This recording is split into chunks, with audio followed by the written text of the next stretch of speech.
Hi, I'm Marley. For our experiment, we used a store-bought bottle of bubbles as well as a homemade recipe using sugar and dish soap.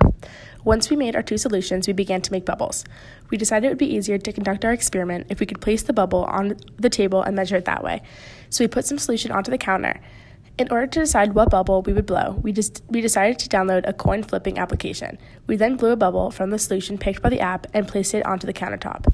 We then measured how big the bubble was. We continued flipping a coin and measuring how large the bubbles became. This is Emily. After the data were collected, we were able to create a SAS code to analyze the descriptive statistics. This included generating side-by-side box plots as well as using the univariate procedure. The side-by-side box plots showed that the spread of the data for the store-bought bubbles was greater than that of the homemade bubbles. This was confirmed by the variance of the store-bought bubbles being higher than the variance of the homemade bubbles as well, at 0.815 versus 0.739. The mean diameter of the bubble on the table for the store-bought recipe was 6.36. whereas the mean diameter of the homemade bubble recipe was 6.3. In addition, both samples had a median of 6, even though all of the values of the 5-number summary, except for the median, were shifted slightly up for the store-bought recipe. This is not enough to indicate a significant difference. Therefore, the descriptive statistics suggests that the two recipes produce similarly sized bubbles. This is Alana. We then determined our hypotheses. For our null hypothesis, we said that the population mean diameter of bubble on table for the store-bought recipe is equal to the population mean diameter of bubble on table for the homemade recipe. And for the alternative hypothesis was the population mean diameter of bubble on table for the store-bought recipe is not equal to the population mean diameter of bubble on table for the homemade recipe. We were able to find the t-value of 0.19 after plugging it into our SAS, with a large p-value of 0.8535, which then concludes that we have an insufficient amount of evidence to overturn the null hypothesis. Next, we calculated the 95% confidence interval of negative 0.5993, 0.7193. If we repeatedly take random samples from the same population and calculate 95% of those intervals to correctly estimate the parameter of interest, 5% of those intervals would not correctly estimate the parameter.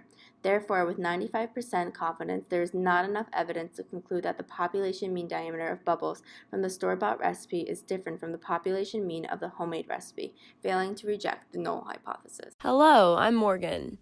When performing a hypothesis test, you should always check to make sure that a few specific requirements are met before analyzing and interpreting the data. For a two independent samples test, there are 3 assumptions that must be deemed true. First, the data should follow a normal probability distribution, or in other words, the populations of the samples should be relatively normal. We check this assumption by producing 2 side-by-side box plots in SAS and analyzing them descriptively. Second, the samples should both be random samples in regards to their populations. While obtaining a completely random sample is often close to impossible, we did our best to validate this assumption by selecting our sample based on a coin flip. And third, the variances of both populations should be equal. To validate this, we double-checked that not one variance is twice the size of the other. SAS demonstrated that the variance of recipe 1 was 0.8154, and the variance of recipe 2 was 0.7386, so this assumption also held water. All of our assumptions were met in the collection of our bubble data, and therefore the data was valid. Thus, we were able to effectively continue on and analyze and interpret the data. This is Ella Blue. In conclusion, our experiment failed to reject the null hypothesis. Our experiment set out to determine if store-bought bubble solution would be more or less effective than homemade bubble solution. We determined effectiveness by measuring the diameter of bubbles created from both solutions. With a null hypothesis assuming no difference in bubble diameter and an alternative hypothesis assuming a difference, we blew 15 bubbles of each solution to discover if we could reject the null.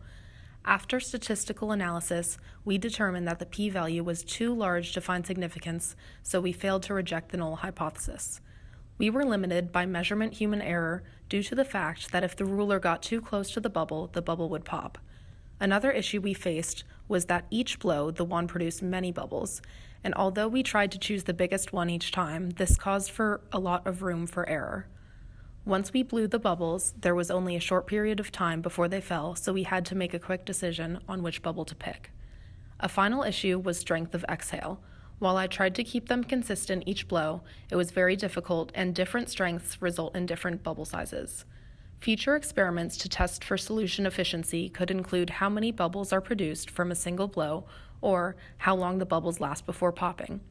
Overall, our group is confident in assuming no difference in bubble diameter between solutions based on our data.